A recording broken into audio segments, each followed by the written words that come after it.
Congratulations. Good job. Good job. Hi. Good morning. Good morning. Welcome, Mr. President. Good, sir.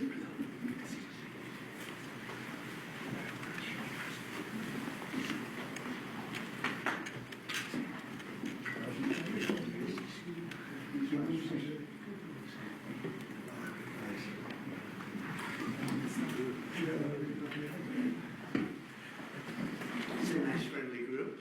Lovely. Well, we're in a very good mood. We just had the highest poll numbers I've ever had. Ever.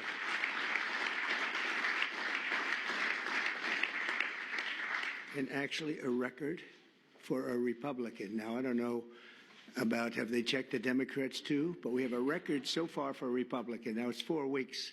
We have a lot of weeks to go. We want to finish that way, right? But I just want to thank everybody because you've been really amazing. The job you've done has been incredible in terms of this 4-week period. It's been a very somewhat historic 4 weeks, and we have a couple of things in the works. We're negotiating with Russia, Ukraine, trying to get that horrible situation over with. It's terrible. It's just so terrible. I see pictures that you fortunately don't get to see. You don't want to see them. And that is a killing field. You have young soldiers being killed, thousands a week, and we got to get it over with. It's bad for Russia, and it's bad for Ukraine, and it's bad for us on a humanitarian basis. I've had very good talks with Putin, and I've had not such good talks with Ukraine. They don't have any cards, but they play it tough. But we're not going to let this continue. This war is terrible. It would have never happened if I were president, but it did happen, so I got stuck with it, and the whole world is stuck with it. And right now you have a country that has its cities, they look like demolition sites. Those beautiful towers, those 1,000-year-old golden domes that were so beautiful, the most beautiful in the world, they say, they're all in smithereens. Millions of people are killed, I think far more people than anyone understands. And we have people that better get to the table and get it ended. Should have never happened. It would have never happened. But I'm delighted to welcome America's governors to the White House. You're amazing people. Even the Democrats are amazing people, some of you. And we've worked together. Actually, we work very well together. I can't think of anybody. There's one or two, yeah, that it doesn't work out so well. But that's sort of normal. But I do want to welcome you, and I want to let you know that anything I can do, I'm here. I'm here for you. And we can do a lot. I do want to say that I left a great place, North Carolina, and we're really working hard there since I've been in. For 4 weeks, we've done more than they've did in all of the period of time. And FEMA was a disaster. FEMA wasn't there. They didn't do the job. And it was a terrible, terrible situation. I've never seen anything like it. And then they actually, when they did get there, a very small group, they chose anybody with an American flag or the name Trump on the front of the house. They would sort of skip that house very nicely. And it was just a disaster. And we've done it the other way. And we're working with a very nice person that we've had good relationships, the newly elected Democrat governor, who's here, I assume, is he? Okay, thank you very much. We're working well together, very well together. And we're not using FEMA so much, but it doesn't matter as long as we get the job done. But the people are becoming very happy. So I want to thank you very much. Great job. We are, and I'm of the opinion, I understand FEMA very well. We had a good situation with FEMA, but it was a very expensive thing to do. And I really believe when there's a natural disaster, a hurricane, a tornado, or whatever it may be, you're very capable people. It's called you fix it. You take care of it yourselves. You don't have to call some faraway state and have people planed in from areas that they have no idea. They come in from Alaska to help you in Florida. And they say, boy, this is hot here. This isn't, by the time they figure it out, everything would have been fixed. It's not a good situation. It's very expensive. You spend at least twice as much They don't negotiate. They go out and hire local contractors, and they have no idea who they are.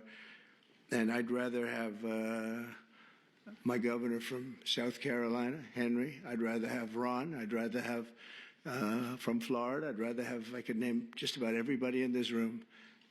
I'd rather have you do it. You'll save a lot of money. And we'll send the bills.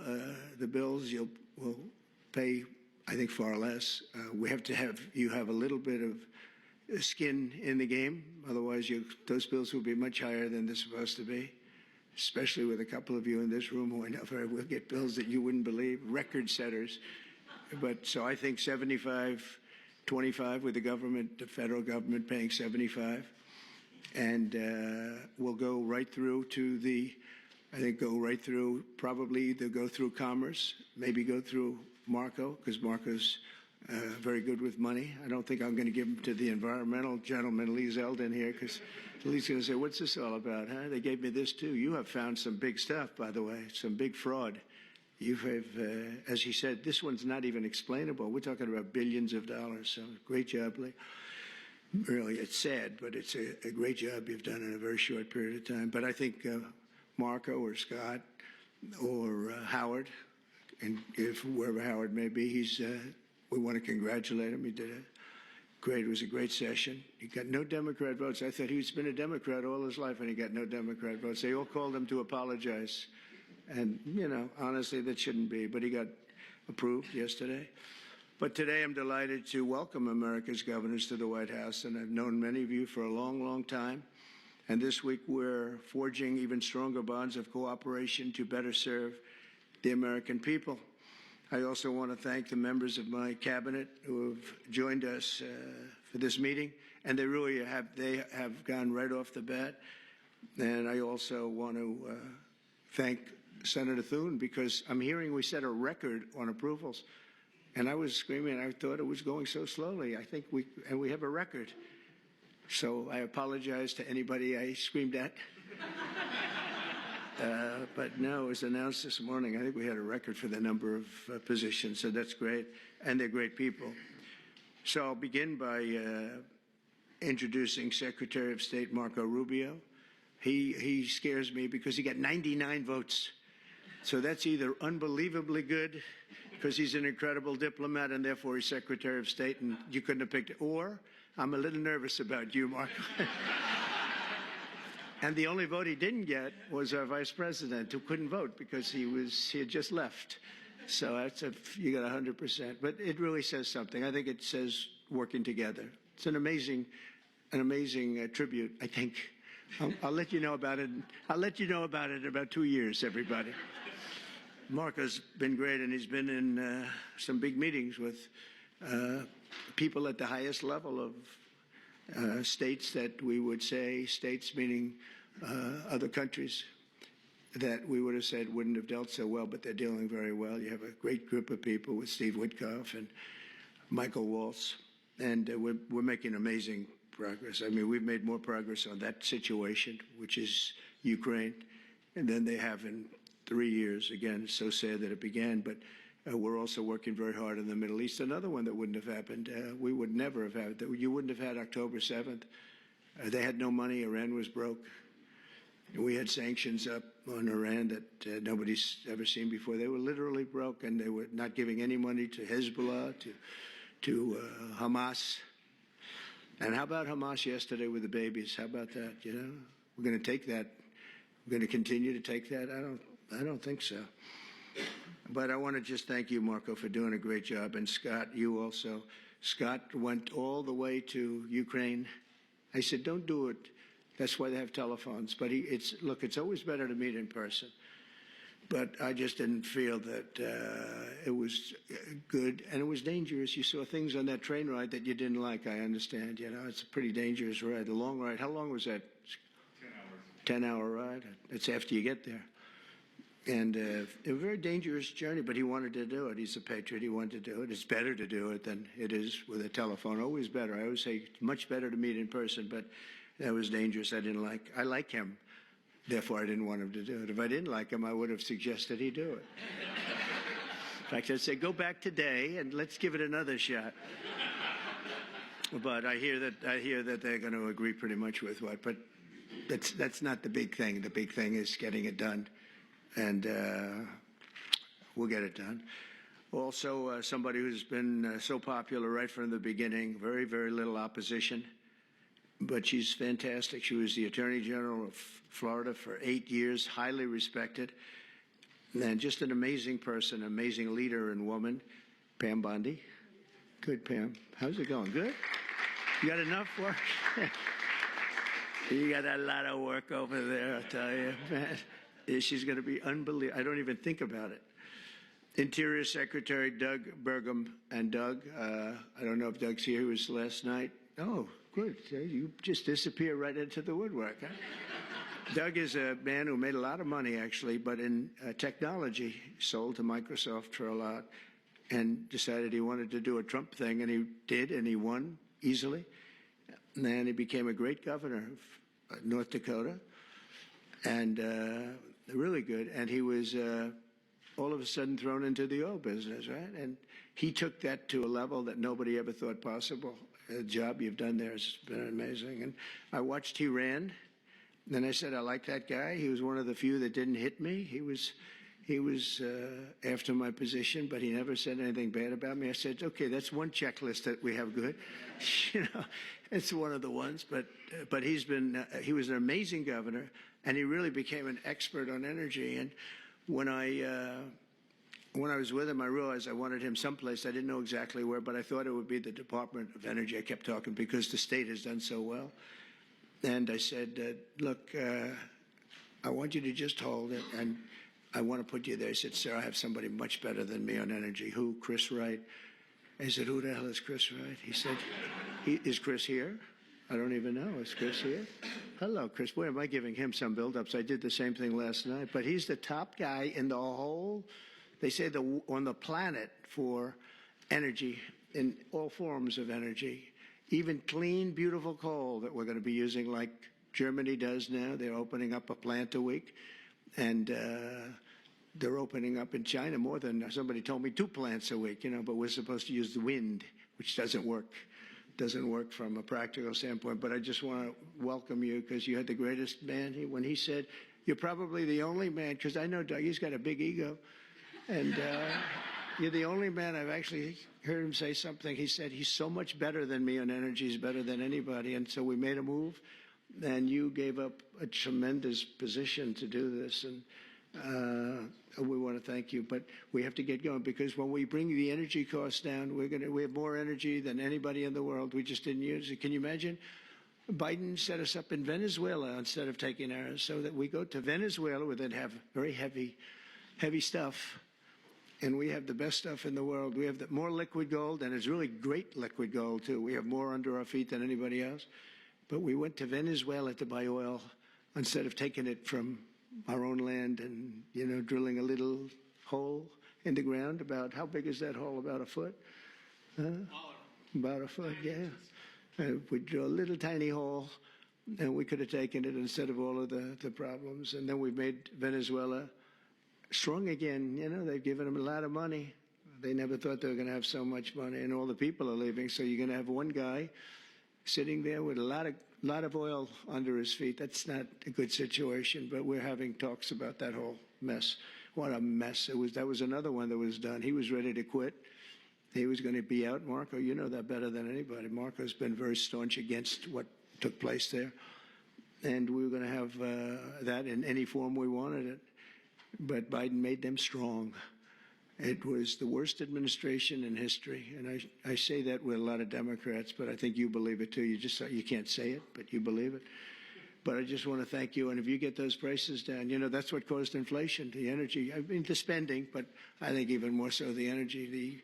The energy went up. They stopped the oil leases. They stopped a lot of things that we were doing, and then they went back to what we were doing as much as they could because the prices were going through the roof. Remember that initial surge? It was brutal.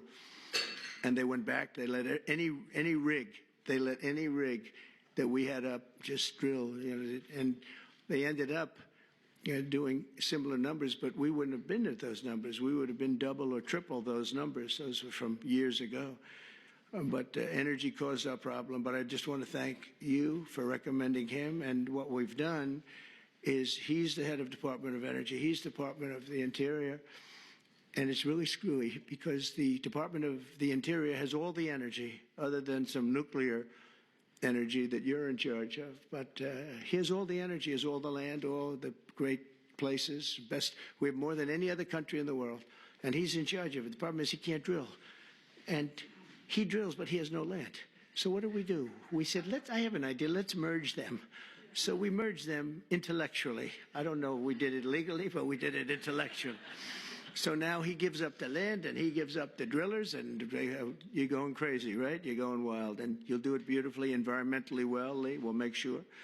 But we have a lot of things, but we had a merge. I always wondered, why doesn't the Energy Department do more? And they did do more because they don't have any energy. It's the craziest thing I've ever seen. We'll probably have to make maybe even a change in that, somehow merge them or do something, because it's pretty tremendous what you're going to be able to do. Agricultural Secretary Brooke Rollins, who's so fantastic, and she's been at the head of so many different things and loyal from the beginning. She even opened up when we had a rather shocking defeat. She opened up we call it an institute. I've never seen anybody raise money like her. She raised hundreds of millions of dollars on this fabulous thing. But I said, look, we want to win another race because I think it's really important to win twice. And I won 3 times, if you think about it. So but it's only the Republicans smile when I say it happens to be true. But Brooke has been amazing, and it was really tough because this last election, I go to a person and say, sir, I just gave you $10 million. Oh, where did you give it to?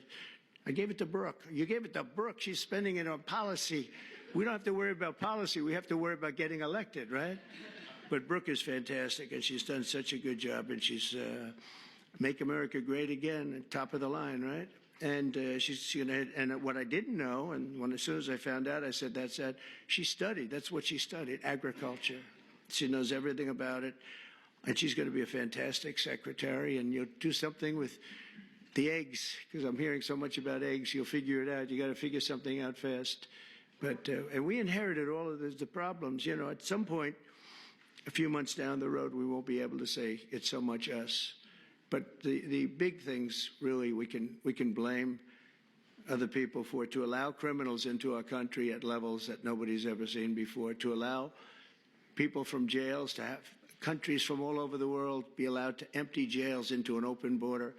They emptied jails and prisons, mental institutions, insane asylum, gang members, drug lords, drug people on drugs, people that are very sick.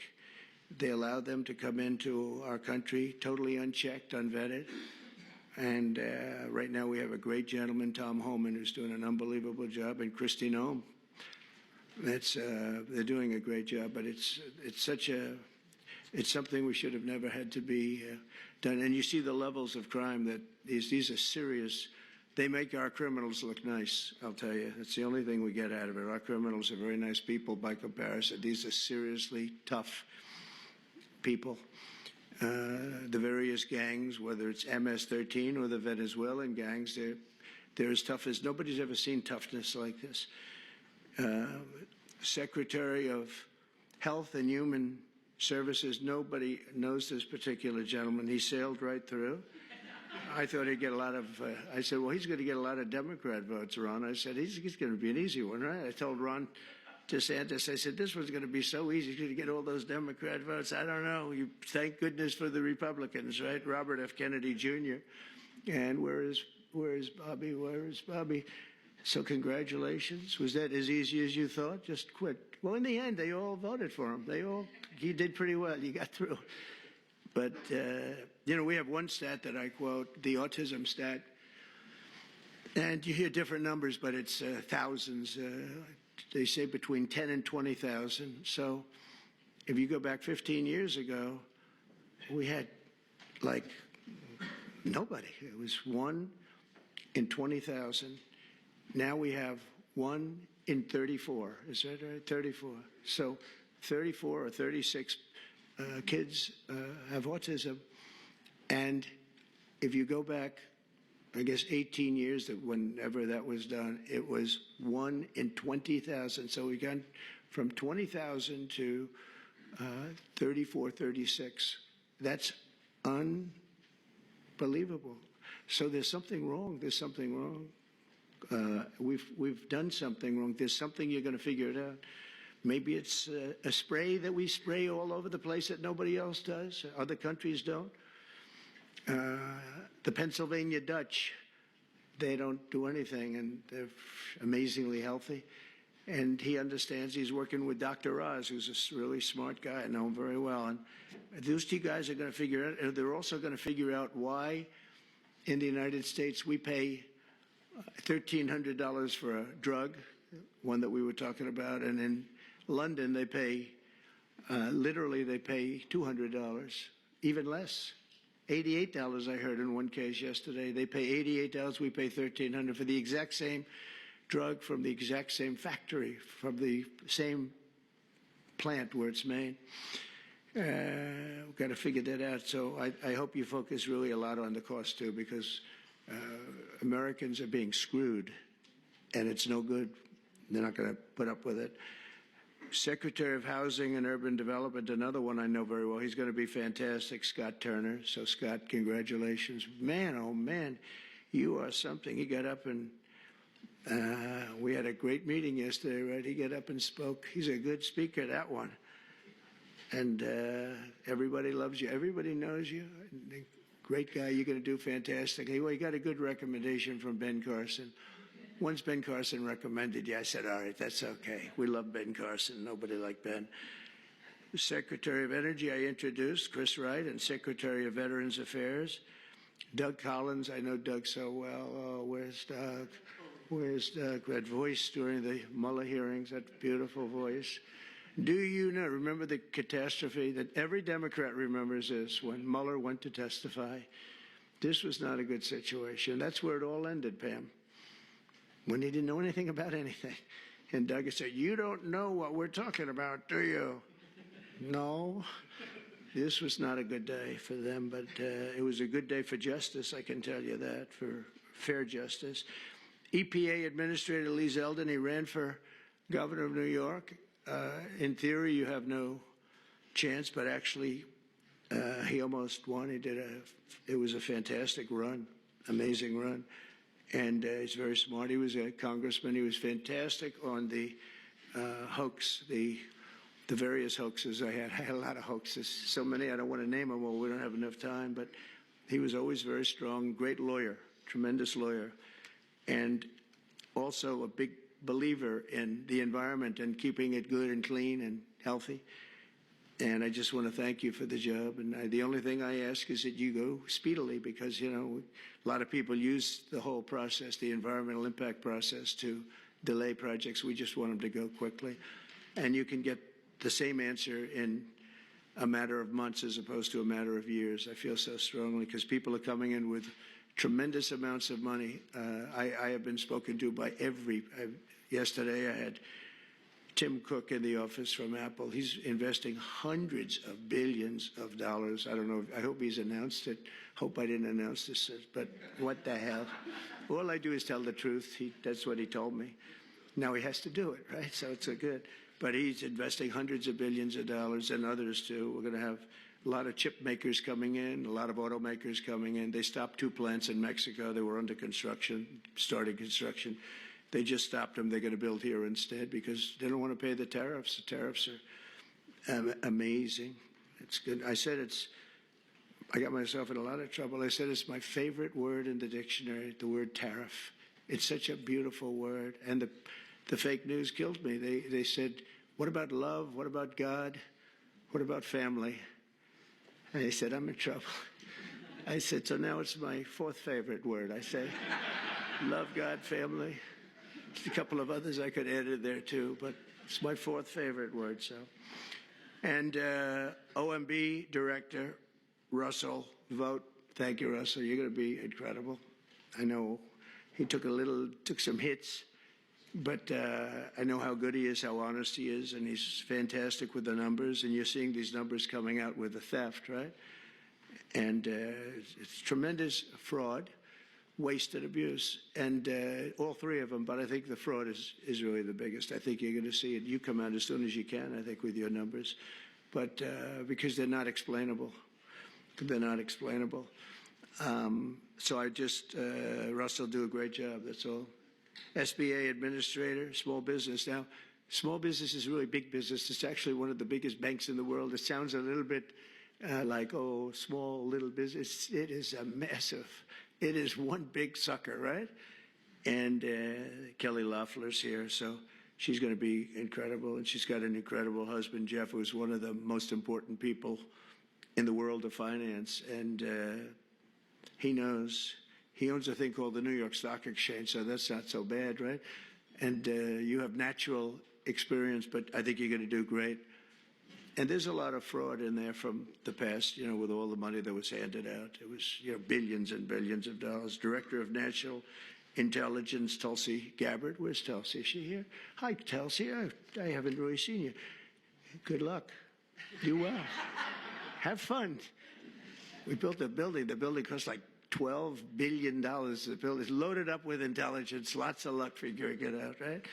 Good. It was, she was treated pretty rough for a person that's an incredible patriot. We've all known that. So it's nice that you're sitting with Bobby, because you two, you went through a lot. But you know what? You're going to be stars.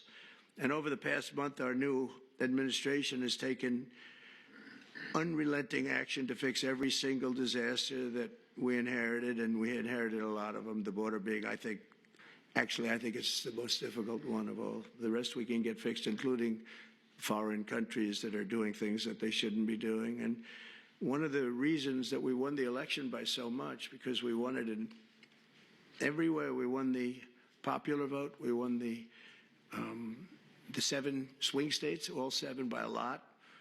And we won by millions of votes to popular. It's always hard. I guess it hasn't happened in a couple of decades for a Republican to win the popular vote. I think that's changing so rapidly. But we had another thing that was pretty amazing. We had, of the 3,000 counties, we won 2,500 of them. And the Democrats won 500. It's a lot.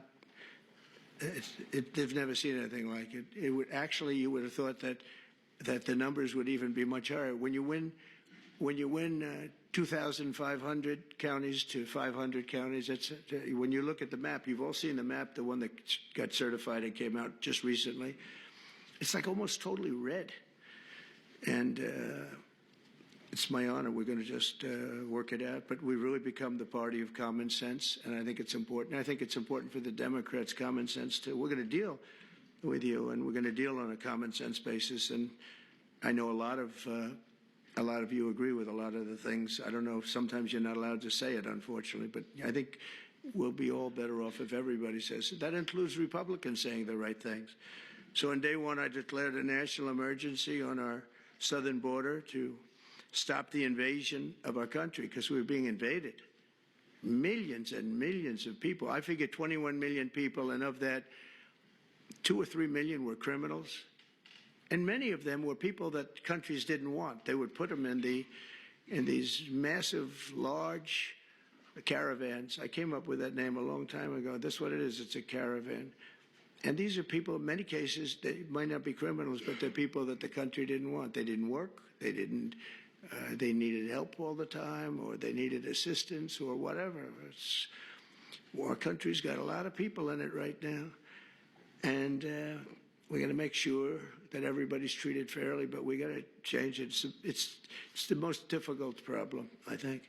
Additionally, the heroes of ICE have been really hunting down the really bad ones, and we are going.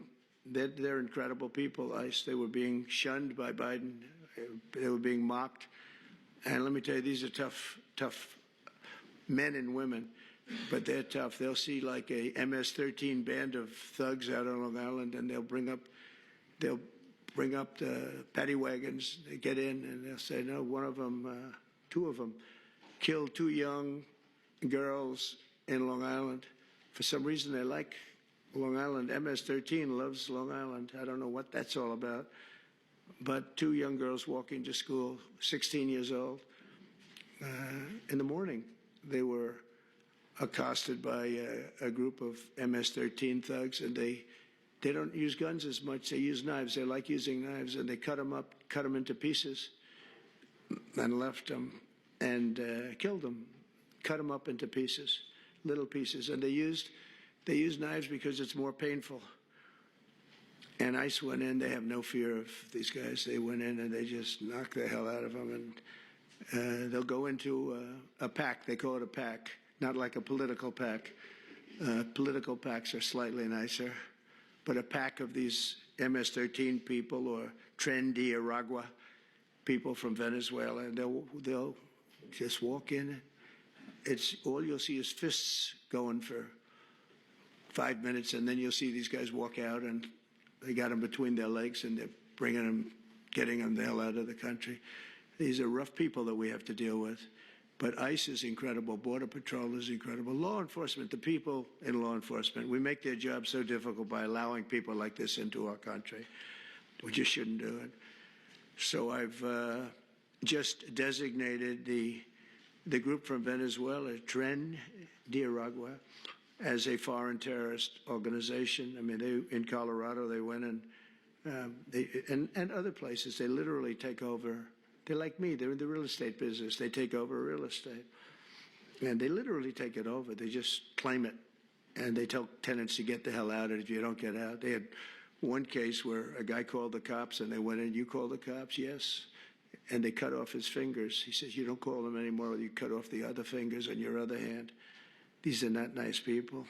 But federal, state, and local cooperation has to be the backbone of border security. So I hope, as governors, I know all the Republicans are very much in tune with Tom Homan and Christie and everybody, but I hope everybody, because ultimately you want to get the criminals out of your state. And we're focusing on the really bad ones. We have 11,088 people that we know of that are murderers, that are actually murderers. And I can't imagine anybody wanting them in their state, whether you're a Republican or whether you're a Democrat or whatever you may be. I mean, we have many of them murdered more than one person. Some murdered more than 5 people, and they're in our country. They let them out of jails. These were convicted people, and they let them out of jails because it's very expensive to have somebody in jail for a lifetime or whatever it might be. And they brought them in here. The American people expect every city and state to fully honor ICE detainer requests, and we hope they can, and to ensure the safe transfer of criminal aliens into federal custody for immediate removal from our country. You know, many of the countries said, "We're not ever going to let them back." Under the Biden administration, I remember it's Venezuela. He's a tough guy. And others, they said, "We're not letting them back. They're out of here, and you'll never bring them back. They're not coming into this country." And Biden said, "Oh, we can't bring them back.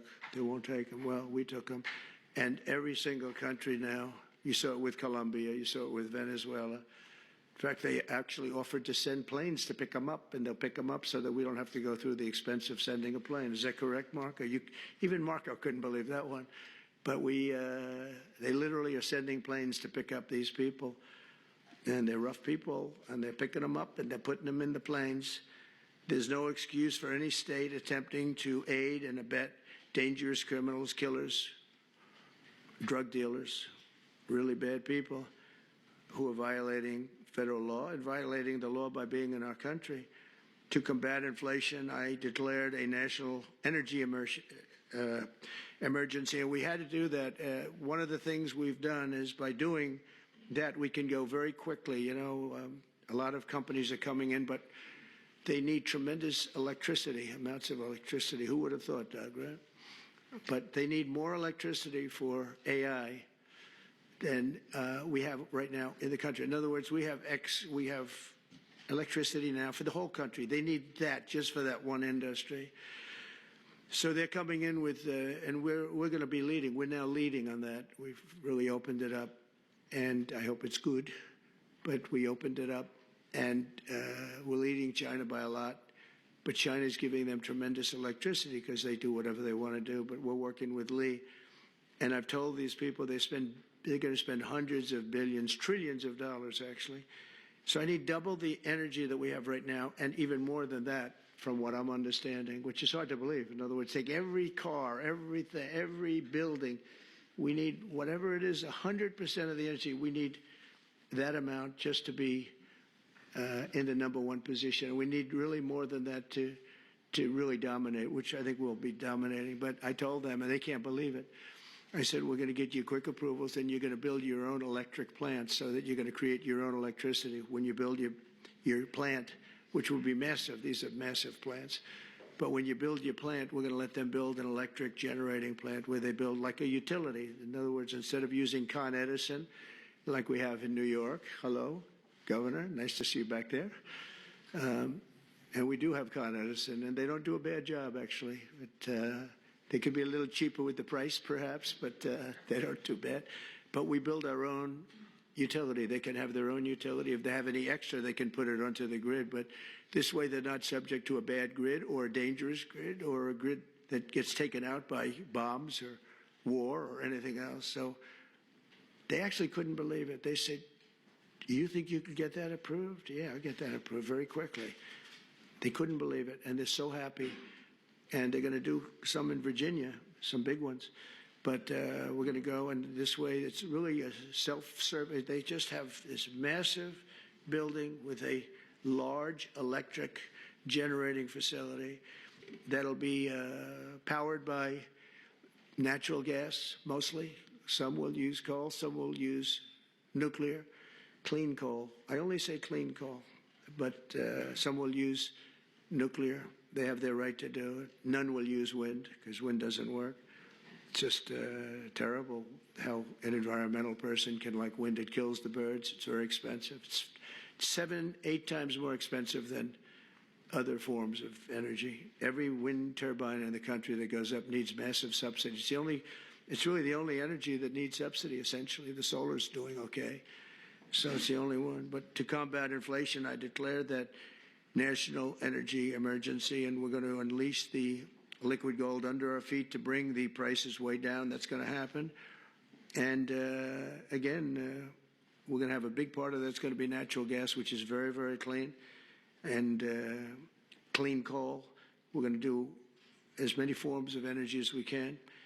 And it's going to be something I think everybody knows, and you're going to call me or anybody else if you have difficulty or problems, but you're going to have levels of business being brought to this country that you've never seen before.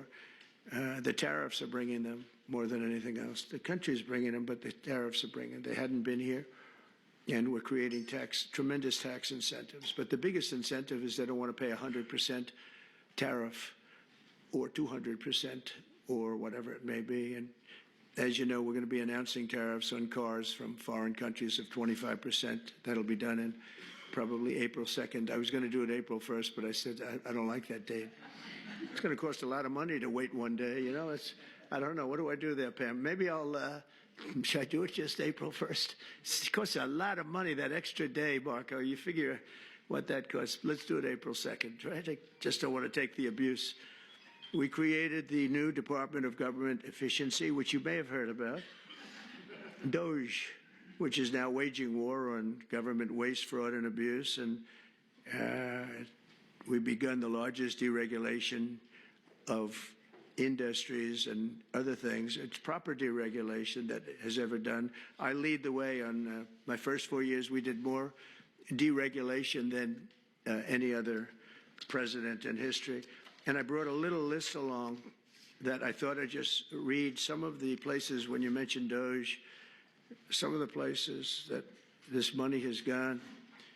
And these are the ones that I feel I could read. There are some that are so nasty and dirty and horrible that I don't want to really read them because I assume they have television on.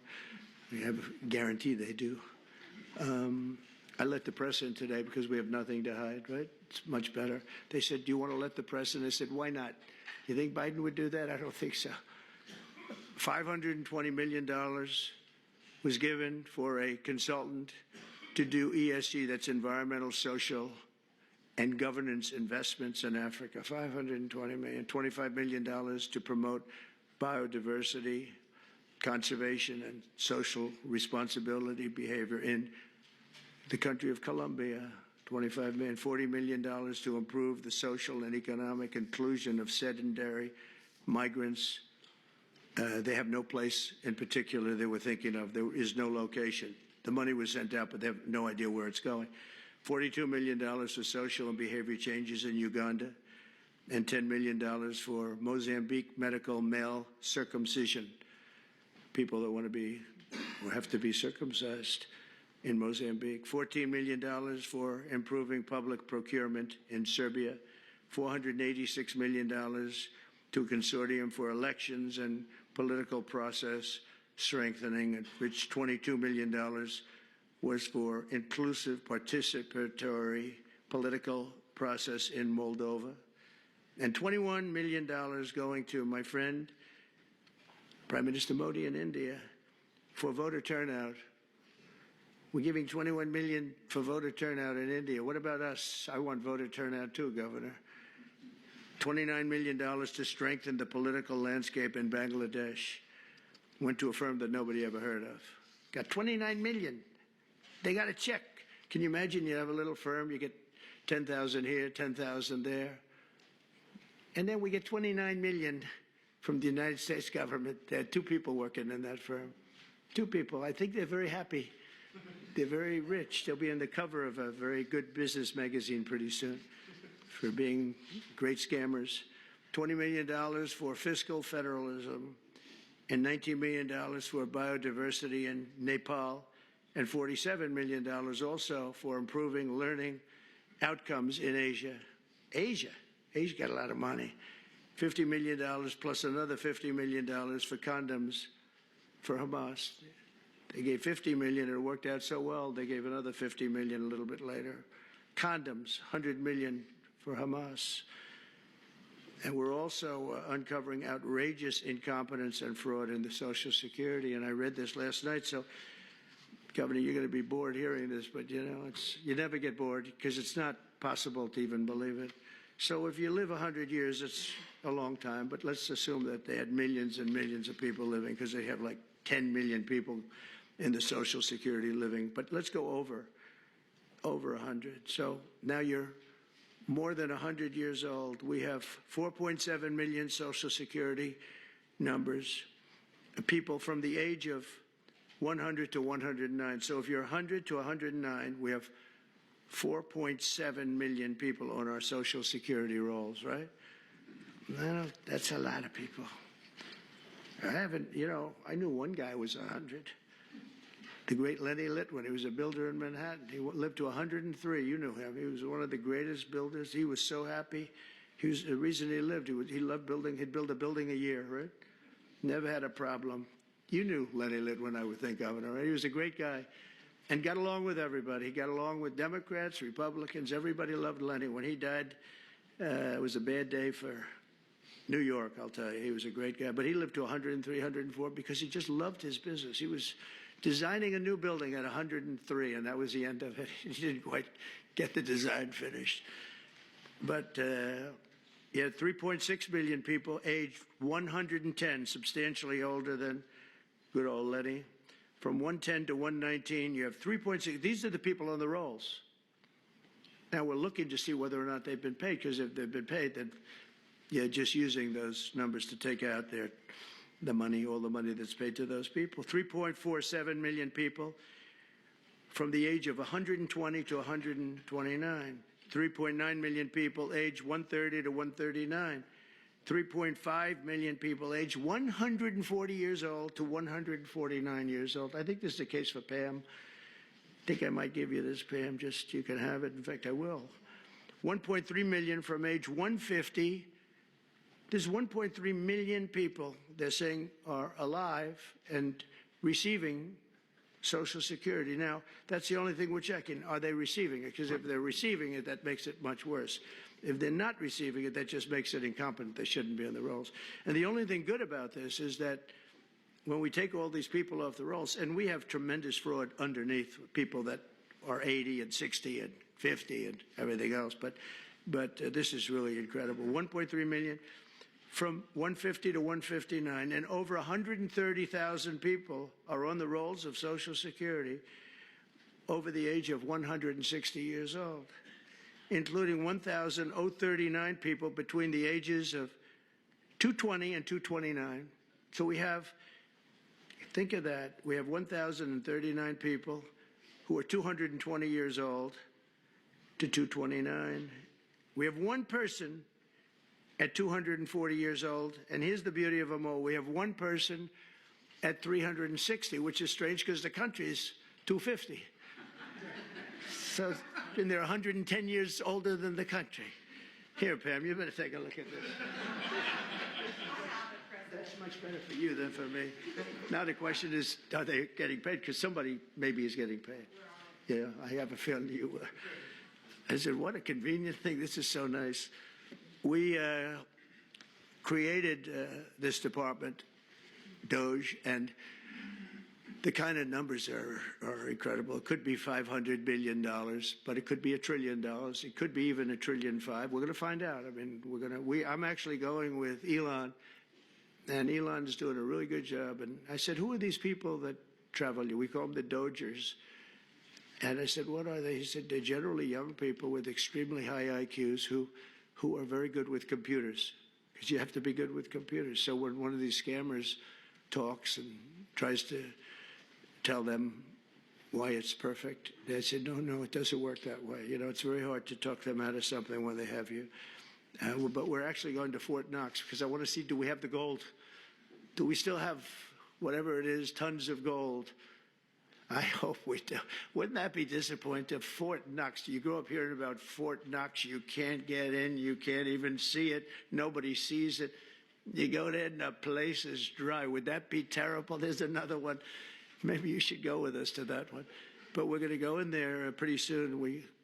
They're going to open the doors to Fort Knox. If any governor would like to go with us, well, do you want to go with us on that one, Ron? That could be good. Could be interesting. Can you imagine if we open it up and there's no gold? Well, I think there will be. For one reason, it's really heavy. You know, you steal or borrow gold, you got to be strong. So it's not like other things. But we're looking at everything. We have the largest deregulation campaign in history, and I did more than anybody, but this blows it away. And every time we put in a new regulation, we're not allowed to put it in unless we terminate 10 old regulations. So it's 1 in 10. We did 1 in 7 in my last administration. And the problem is some of them were put back, foolishly put back. There was no reason for them. So if you truly want a turbocharged economy, you have to do that, and you have to get rid of the regulations. I think one of the reasons before COVID, and we did a great job with COVID and it was a hell of a thing for all of us, everybody here. But some countries will actually never recover for what they went through. But we ended up giving back. When we turned over the reins, the stock market was higher than just previous to COVID coming in, which was an amazing achievement. But we were, just prior to that, I would never forget, I was sitting down with 2 consultants, the 2 great pollsters. They said, sir, this economy is so good. We're the greatest economy in the history of the world. We were doubling up China. I was also charging China hundreds of billions of dollars in tariffs, which no president charged them anything, but they were killing us. But we were beating everybody. Everybody said that in 2018, China was going to overtake us as the biggest economy in the world. And by the time I got finished, we were so much bigger than China. And we still are now. But another 4 years like we had just passed, you will have China being much bigger than you. There's no reason. If we have a smart president, there's no way that they should ever be able to catch us. But this pollster said to me, sir, if Abraham Lincoln and George Washington came back from the dead and they ran as president and vice president, they'd never be able to beat you. And I said, thank you very much. The next day I go into my office and a group of scientists are sitting there. Sir, we'd like to tell you there's something very bad happening in China. There's dead bodies all over the place. And that's the first time I heard the word pandemic in a long time. And that's where it started. And you know where they were? All around the Wuhan lab. That's why from day one, I was saying they had little slits like this. You saw them from the air, from space. And they were just little slits, but they were body bags. They were black body bags all over, so many. And that's where it came from. One other thing, I just before we leave, I think you should do this. For my safety and security and for the good of our nation, you should do it anyway, regardless, even if it costs 10 times more, but it actually costs you just a tiny fraction. If you went to paper ballots and you're voting, and I would hope that every Republican would, so it costs exactly 8% of what the machines cost. These machines, they got something going. They get business. It's amazing. So paper ballots, and paper is very sophisticated today. It's called watermark. It's impossible to copy, impossible to cheat. It's actually hard to believe that a piece of paper is highly sophisticated, but it's watermark, and it's it's amazing actually when you see it. You can't cheat. But if you went to paper ballots and same-day voting, and if you went to voter ID, and also one other thing, you want a proof of citizenship. Those four things: proof of citizenship, voter ID, paper ballots, one-day voting. And if you went to 2-day voting or 3-day voting, but some of these states, you had 64 days. You know, California just finished up just a short while ago. They were voting a week and a half ago. They're trying to finish them up. And other states, too. They were weeks after the election. I mean, if that were a close election, you'd have to wait for weeks and weeks and weeks. You got finished fast, Brian. Thank you for your help. We did very well in Georgia. It was very nice. But some of these states, if you had a close election, you wouldn't know who won. And then, you know, once that happens, then you really never know who won. But you would save tens of millions of dollars, forgetting about right, wrong, and security, safety, our country, our Constitution, and all of this. Number one, you'd have a much safer election. Number two, everybody, you'd know the results of your election by 10 o'clock. Everybody, it's a beautiful system. It's boxes of 5,000, boom, boom. And you can go and examine each box. It's so simple and so good. I did ask Elon, because he knows more about computers than anybody I know. I said, what do you think of the voting system? He said, computers are not meant for voting. It's just not it's too many transactions taking place too quickly. It's just not, he said, honestly, and I've gone to the best people, the smartest computer minds from MIT, from others. My uncle was a professor for 41 years at MIT and a brilliant guy, and I got to know a lot of the people up there. And they will tell you that the most secure way that you can secure the election, and probably the fastest way, because there can be very little hanky-panky, is paper ballots. Can you believe it? So I hope, Sarah, that certainly the Republican governors, but if you want to save a lot of money, you go to paper ballots. It'll cost you 8% of what the costs are now. And that's based on a good deal for machines. And then when you go through the days and weeks and months of waiting, France had mail-in ballots. Anytime you have mail-in ballots, you're going to have fraud, without question. And France had it, and they went back to paper ballots. And I saw their election, and their election was over at 9 o'clock, and their numbers came in at 10:05. And there were no complaints. They had a winner, they had a loser, 39 million votes, and it was done. We're one of the only people that has now mail-in voting, one of the only countries that has mail-in voting.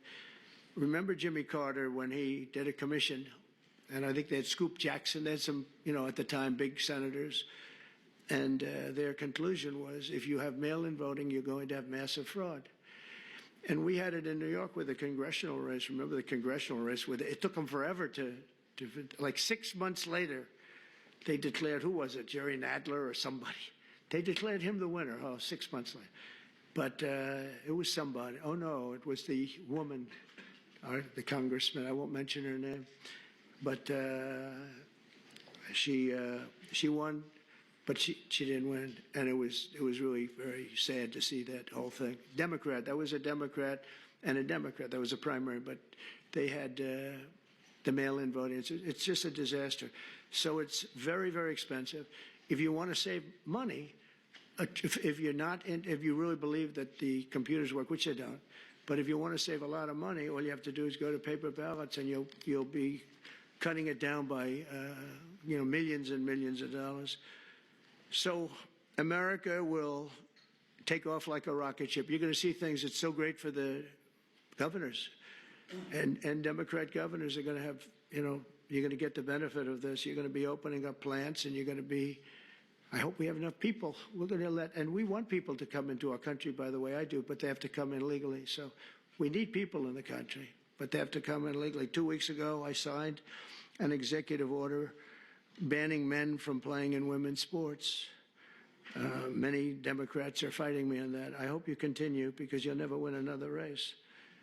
And it's just crazy. If you look at what happened with the boxing, if you look at what happened with the weightlifting numbers, where a record that hadn't been broken for 19 years got shattered. But, they put up an eighth of an ounce here, an eighth of an ounce there, and it's 218 pounds or whatever, a lot. And hadn't been broken in 19 years. And then a guy walks up who transitioned. He transitioned, and he knocked out that record by about 100 pounds. That will be a record not going to be broken again in a long. So we put a ban on it, and to protect women.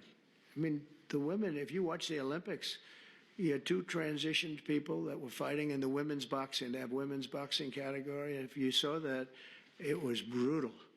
What happened to the Italian woman was a really good boxer. After one punch, she said, no more. I've never been hit. It was a left. It was not even it was just a left jab.